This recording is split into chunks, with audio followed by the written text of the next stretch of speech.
মানুষের শরীর যেরকম অসুস্থ হয়, মানুষের জিন্দেগিটাও এরকম অসুস্থ হয়। শুধু শরীর যে রোগে আক্রান্ত হয় এমন না, জীবনটাও কিন্তু রোগে আক্রান্ত হয়। যদিও মানুষ এটা ভাবে না যে জীবন আবার কিভাবে রোগে আক্রান্ত হবে। শরীর আক্রান্ত হয় এটা বুঝে আসে যে শরীরটা রোগে আক্রান্ত হয়, কিন্তু জীবনটা আক্রান্ত হবে কিভাবে? না, সত্য এটাই, শরীরটা যেরকম রোগে আক্রান্ত হয় তদ্রূপ জীবনটাও রোগে আক্রান্ত হয়।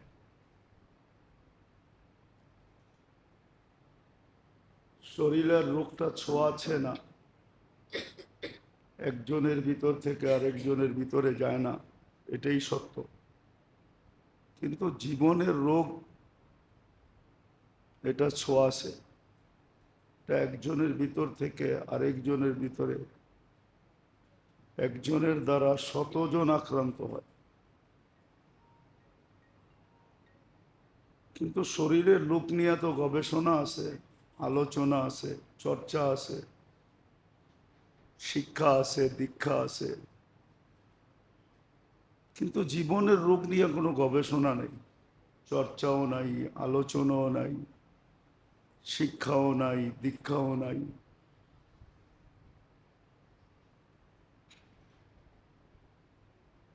শরীরের রোগে এরকম আছে যে এক রোগ একাধিক রোগকে সৃষ্টি করে, একটা হইলে আরো কয়েকটা হয়, একটার থেকে আরো কয়েকটার উৎপত্তি হয়। জীবনের রোগও এরকম আছে, একটার থেকে কয়েকটা না কয়েকশ তৈরি হয়। শরীরের রোগ দ্বারা তো ব্যক্তি আক্রান্ত হয়, কিন্তু জীবনের রোগ দ্বারা সমাজ আক্রান্ত হয়, পুরা দেশ আক্রান্ত হয়। তার পরিধি অনেক বড়।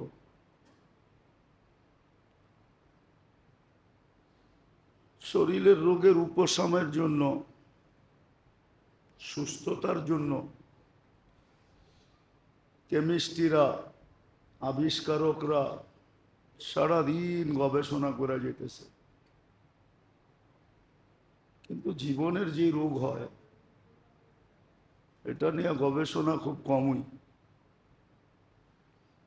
নাই নাই বললেই চলে, যে মানুষের জীবনও রোগ হয়। এই জন্য আল্লাহওয়ালারা, মনীষীরা দিক নির্দেশনা দিছিলেন। শরীরেরটা তো সুস্পষ্ট, যেমন ডাক্তাররা বলে ডায়াবেটিস হইল আর কন্ট্রোল হইল না, তো সে শত রোগের জন্ম দিবে শরীরে। এরকম জীবনেও যখন রোগ হয়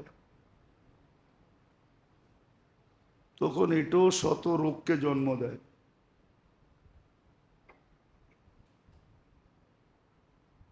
শরীরের রোগ এরকম কয়টা জানি না যে একাধিক রোগকে জন্ম দেয়, দুই চারটাই হবে, দুই চার 10টাই হবে।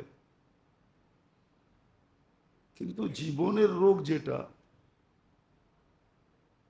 যেটা সমস্ত রোগকে জন্ম দেয়, উম্মুল আমরাজ বলে এটাকে,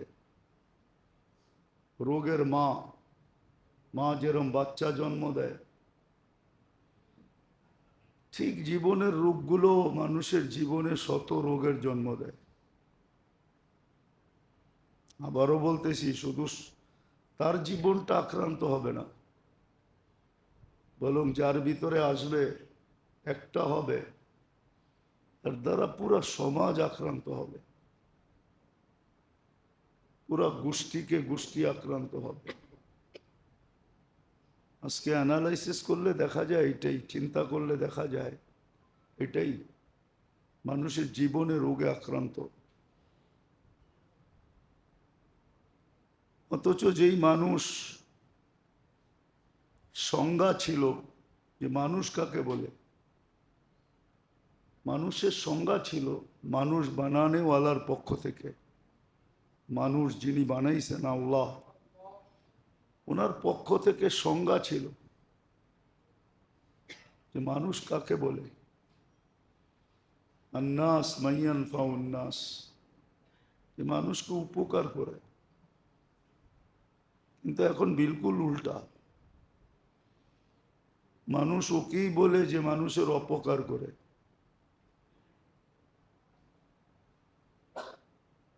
সমাজ ওকেই সমীহা করে।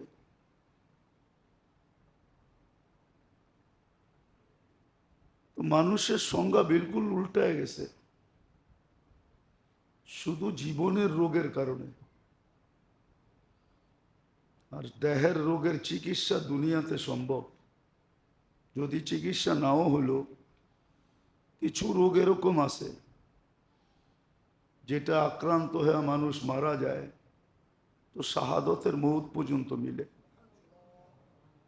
কিছু লোকের রোগের লিস্টি এরকম আছে, যেরকম ডায়রিয়া যে মারা যায় শাহাদতের মৌত মিলে।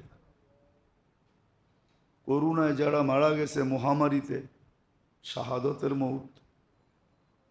মহামারীতে যে মারা যায়, এরকম আরো কিছু রোগ আছে, জ্বরে যে মারা যায় শাহাদতের মৌত মিলে।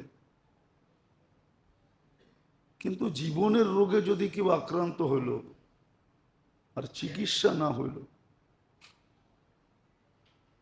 প্রথম তো মানুষ ক্লিনিকে এই জন্যই যায় যে রোগের নির্ণয় করা হোক, রোগ চিহ্নিত করা হোক। এই জন্যই কিন্তু টেস্ট হয়, চিহ্নিত করার পরে চিকিৎসা হয়।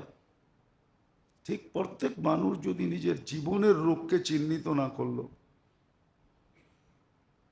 ভালো মতে বুঝি, আর এটা সঠিক চিকিৎসা না হইল এই দুনিয়ায়, তাহলে কিন্তু এটার চিকিৎসা জাহান্নামে হবে আর নির্ঘাত হবে, নিঃসন্দেহে হবে। জাহান্নাম কিন্তু দুনিয়ার জেলের মতো না, আর দুনিয়ার আয়নাঘরের মতো না, বড় কঠিন জিনিস।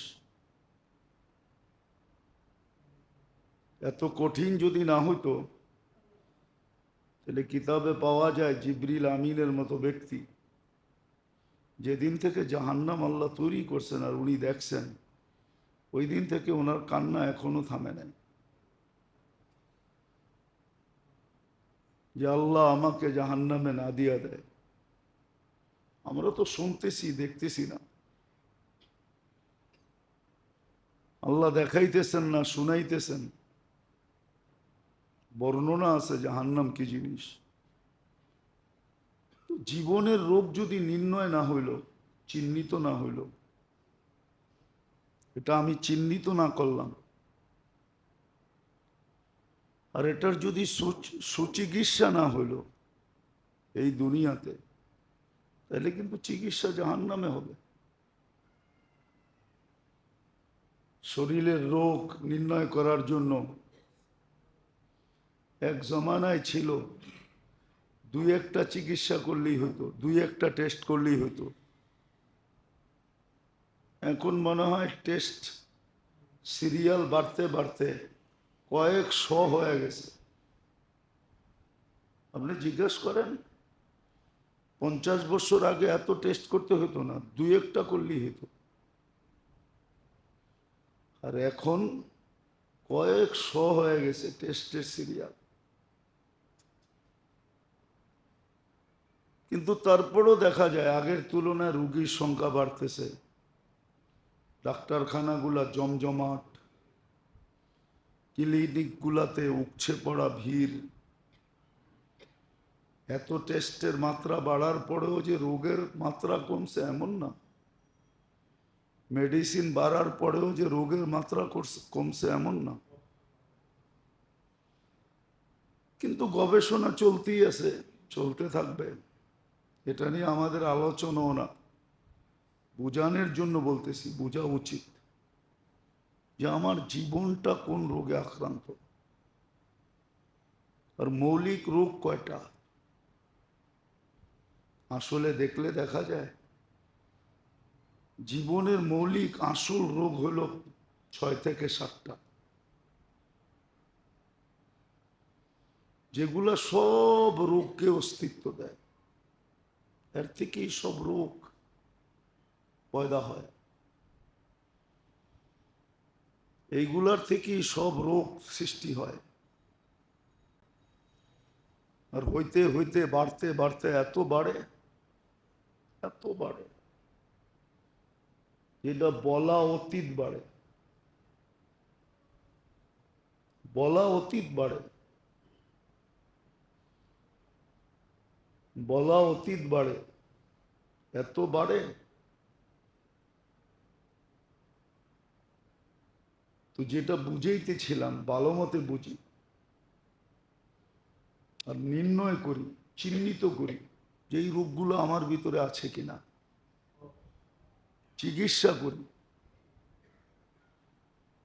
কেননা সত্য এটাই, দেহটা আল্লাহর দেওয়া, যদিও আমি ব্যবহার করি, আমি আমার বলি, কিন্তু বাস্তবে এটা আমার না। তো সৃষ্টিকর্তা একজন অবশ্যই আছেন। নিজে নিজে হয় না। নিজে নিজে যদি হইতো তাহলে মানুষ সন্তানহীন কেন থাকতো? বহুত মানুষ দুনিয়াতে আছে সন্তানহীন, সন্তান নাই। নিজের সারা জীবনের পুঁজি অন্যের হাতে উঠাইয়া দিয়া দিছে। নাম বলা যাবে, সারা বাংলাদেশের মানুষ চিনবে, নিজের সন্তান নাই। পালক সন্তানের হাতে কোত্থেকে পালতে আনছে এটাও জানে না, সারা জীবনের সম্পত্তি ওর হাতে উঠাইয়া দিছে। ও মোচ করতেছে, ফুর্তি করতেছে। আছে, নাম বলবো না, নামও জানি। সমাজে শীর্ষস্থানীয় লোক আছে, সন্তান নাই, নিঃসন্তান, কিন্তু একটা পালক আনছে, হয়তো বাইকটা আনছে, নাইলে বোনেরটা আনছে, ওর হাতে সব উঠাইয়া দিয়া দিছে সম্পত্তি। আর নিজে ফুর্তিতে আসে, ভাবতেছে আমার সন্তানই তো খাইতেছে, আসলে ওর সন্তানই নেই। তো বুঝা গেল এটা সৃষ্টিকর্তা আল্লাহ। ইয়াহিবু লিমান ইয়াশা'উ যুকুরা ওয়া ইয়াহিবু লিমান ইয়াশা'উ ইনাসা ওয়া ইয়াজআলু মান ইয়াশা'উ আকিবা। কোরআন এটাই বলে, যাকে ইচ্ছা মেয়েই দেন, যাকে ইচ্ছা ছেলেই দেন, যাকে ইচ্ছা কিচ্ছু দেন না। তো এটা বানানে ওয়ালা আল্লাহ, কসম খোদা, আল্লাহ বানানে ওয়ালা। বিদায় জীবনের রোগ চিহ্নিত করা উচিত। এটার হিসাব কিতাব কিন্তু নিবে এমন না, জাররারও হিসাব নিবে। জাররা তো চিনেন না? জাররা যদি চিনতেন, ওটার জন্য গ্রামে যেতে হবে। আর ওই পুরান যুগের ঘর হইতে হবে, বেড়ার ঘর। ওটা দিয়ে যখন সকালবেলা বা বিকালবেলা পূর্বের সূর্য অথবা পশ্চিমের সূর্য যখন ঘরের ভিতরে ঢোকে, ওটার ভিতরে তাকাইলে দেখা যায় কি জানি নড়ে চড়ে বালুর কণা দেখা যায়, ওটার নাম জাররা। জাররারও হিসাব নেবেন। ওমান ইয়ামাল মিসকালা যাররাতিন শাররান ইয়ারা ওমান ইয়ামাল মিসকালা যাররাতিন খায়রান ইয়ারা। ওই জাররা ভালোরও মূল্য দিবে, কত দিবে এটা ভাবতে গেলে মানুষের এই ছোট ব্রেনের রক ফেটে যাবে। এই জন্য মানুষ ভাবে না যে কত দিবে, কত দিবে, কত দিনের জন্য দিবে। জান্নাতের কোনো প্রতিদান সাময়িক না, চিরদিনের জন্য। সাময়িক না, যে চাকরি আছে বেতন আছে না, চাকরি নাই বেতন নাই, এরকম না। জীবন আছে তো পেনশন আছে, জীবন শেষ পেনশন শেষ, এরকম না। চিরদিন দিবে। বোঝার বিষয়। এই জন্য জীবনের রোগের উৎস কি কি এটা চেনা দরকার, যে কোত্থেকে রোগ তৈরি হয় জীবনে। দেখে না, দেহ নিয়ে আমাদের আলোচনা না। দেহের জন্য একদল লোক আছে যারা সারাদিন এই দান্দাই করে, দেহ নিয়ে ভাবে। দেহের জন্য শত ক্লিনিক আছে। বাংলাদেশে তো এরকম উপজেলা আছে যে মানুষের চেয়ে ক্লিনিক বেশি। এত মুদি দোকানও নাই যত ক্লিনিক আছে।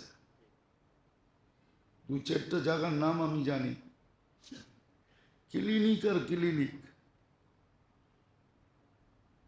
কিন্তু এটা নিয়ে আলোচনা না, আলোচনা হলো জীবনের রোগের মেইন জিনিস কি।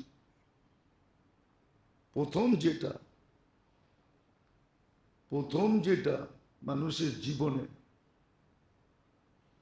আল্লাহ রসুলের ওয়াদা এবং ওয়াইদ, অঙ্গীকার এবং শাস্তির উপরে যাদের পরিপূর্ণ বিশ্বাস নাই, পরিপূর্ণ ইয়াকিন না থাকা, আল্লাহর ওয়াদা এবং ওয়াইদ, আল্লাহ রসুলের ওয়াদা এবং ওয়াইদ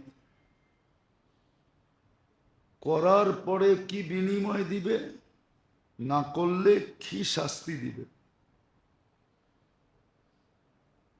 পরিপূর্ণ ইয়াকিন যদি না থাকলো, চোখ বন্ধ করা। আজকে আমাদের অতটুকু নাই, অতটুকু বিশ্বাস নাই।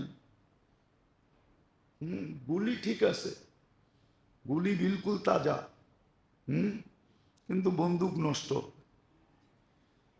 অথবা গুলিও তাজা, বন্দুকও ঠিক আছে, কিন্তু আপনার ট্রেনিং নাই, আপনি কি করবেন? আজকে আমাদের ট্রেনিং নাই।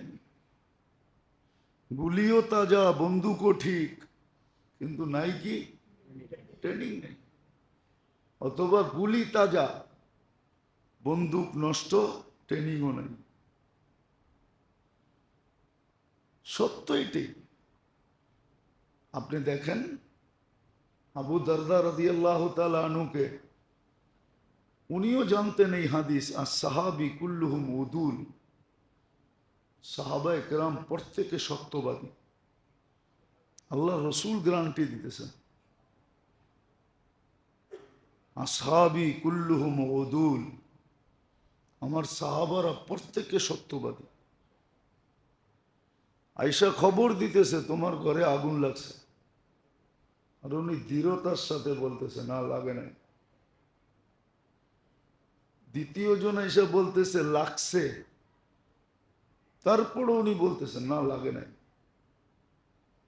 তৃতীয় জন বলতেছে শুধু লাগে নাই, সব শেষ হয়ে গেছে, তারপরও বলতেছেন লাগে নাই। বিশ্বাসের মাত্রাটা দেখেন না।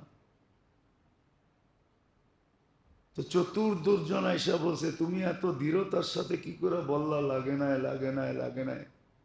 আমি তো দোয়া পড়ে বাহির হয়েছি।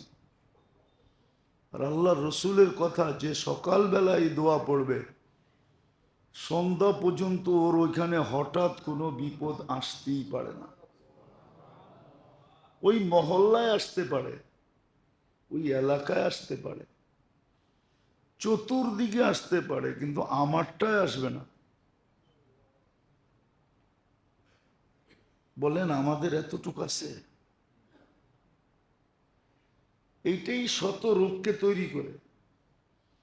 যখন আল্লাহ আল্লাহ রসুলের আছে, আমাদের সমাজে আছে, আল্লাহর কথা মানে না, রসুলের কথা মানে না, মুরব্বিগো কথা মানে। আপনি হাদিস শুনান, শুনায় একটা কথা বলেন, কয় মশওয়ারা তো হয় নাই। কি কয়? মশওয়ারা তো হয় নাই, মুরব্বীরা তো কয় নাই। রাগ হয় না, কিন্তু সচরাচর এটাই করে। আপনি ডাইরেক্ট হাদিস শুনাইলেন, ও শোনায় দিবে আপনারে। না ভাই, মুরব্বীরা তো মশওয়ারা করে না। কালকে তো আমি মশওয়ারায় ছিলাম। মুরব্বীরা তো বলে নাই মেম্বর থেকে, অমুকে বলে নাই, তমুকে বলে নাই। অথচ হাদিস, আল্লাহ রসুল বলছে, আল্লাহ রসুল বলছে, আল্লাহ রসুল বলছে। তো সর্বপ্রথম জীবনের লোক যেটা শুরু হয়, প্রথম উৎস যেটা থেকে সব রোগ, এটাকে একটা শব্দে বলা যায় ইয়াকিনের দুর্বলতা। আল্লাহ আল্লাহ রসুলের উপরে বিশ্বাসের দুর্বলতা। লা ইলাহা ইল্লাল্লাহ পড়ে, কিন্তু আল্লাহর উপরে অতটুক, ওই যে বলে না, প্রবাদ বাক্য আছে না, আল্লাহও লাগে ইল্লাও লাগে। এটা হলো দুর্বলতার থেকে বলতেছে, ইল্লা লাগে। আল্লাহ লাগলে আবার ইল্লা লাগবে কেন? আপনি আমারে বুঝান যুক্তি দিয়া। সমস্ত কিছু যার কাছে, যার থিকা, ওইখানে আবার ইল্লা লাগবে কেন? আল্লাহও লাগে ইল্লাও লাগে, আল্লাহও লাগে ইল্লাও লাগে। তাহলে এটা কেন বলবে? বোঝা গেল ইয়াকিনের দুর্বলতা থেকে সমস্ত হাজারো রোগ তৈরি হয়, হাজারো রোগ, হাজারো রোগ। এই জন্য সাহাবা একরাম এটাই দেখছেন, দুটা জিনিস দেখছেন। আর আমাদেরকে তিনটা জিনিস দেখতে হবে, একটা বাড়ায়া দেখতে হবে। না, নাউজুবিল্লাহ না, সত্য। শুনেন আগে, তারপরে নাউজুবিল্লাহ পড়েন। সাহাবা দেখছেন আল্লাহ বলছে কিনা, আল্লাহ রসুল বলছে কিনা। আমাদেরকে আরেকটা বাড়ায়া দেখতে হবে যে আল্লাহ বলছেন কিনা, রসুল বলছেন কিনা, আর রসুলের সোহবত ইয়াফতা সাহাবা বলছেন কিনা। কেন আল্লাহ রসুল সাল্লাল্লাহু আলাইহি ওয়াসাল্লাম বলছেন, বিআইয়িহিম ইকতাদাইতুম ইহতাদাইতুম। আমার ১০০ লক্ষ সাহাবা, যার মেজাজ তোমার পছন্দ হয়, মেজাজ বোঝেন, যার মেজাজ তোমার পছন্দ হয়, এর যার পিছে তুমি চলবে তোমার পছন্দ মতো, তুমি গন্তব্যে পৌঁছা যাবে। তাহলে আমাদেরকে তিনটা দেখতে হবে, তাইলে ইয়াকিন ঠিক হবে। আল্লাহ বলছে, শেষ, এখানে আর কোনো সে নাই। রসুল বলছে, আর কোনো সে নাই। কিন্তু যুক্তি দেয় কি, আল্লাহ লাগবে ইল্লাহ লাগবে। যুক্তি দেয় কি, আল্লাহ ঘরে আইসা দিয়া যাবে। অনেক যুক্তি দেয়, অনেক তর্ক দেয়। এটা হলো জীবনের রোগ আছে, ওর ওর জীবনে রোগ, ওর জিন্দেগিতে রোগ আছে, যার কারণে ও যুক্তি দেয়, যার কারণে ও যুক্তি দেয়। যেমন কাহিনী আছে সত্য, খোরাসান একটা শহর ছিল, এখনো আছে রাশিয়ার ভিতরে। আগে তো এটা পুরো মুসলিম স্টেট ছিল, রাশিয়া পুরাটাই মুসলিম স্টেট ছিল।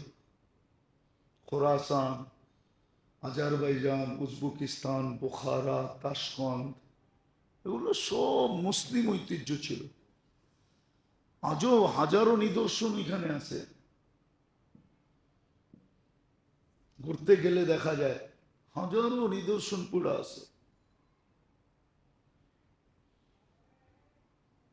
তো এক বিধবা মহিলা আসছে ওই জমানার বাদশার কাছে, শুনছে বাদশাহ বড় ন্যায়প্রায়ণ, বড় দাতা স্বভাবের। তাই সব বলতেছে যে আমি তো সাইয়েদ, আল্লাহ রসুলের বংশধর, আমি বিধবা, বাচ্চা নিয়ে অনেক বিপদে আছি। তো বাদশাহ বলতেছে এরকম প্রতিদিন আসে আমার কাছে, তুমি যে আসলে সাইয়েদ, তোমার সাজারা কি, প্রমাণ কি? তো মহিলা কোত্থেকে প্রমাণ দেখাবে? তো ওইখান থেকে বাহির হয়ে চলে আসছে।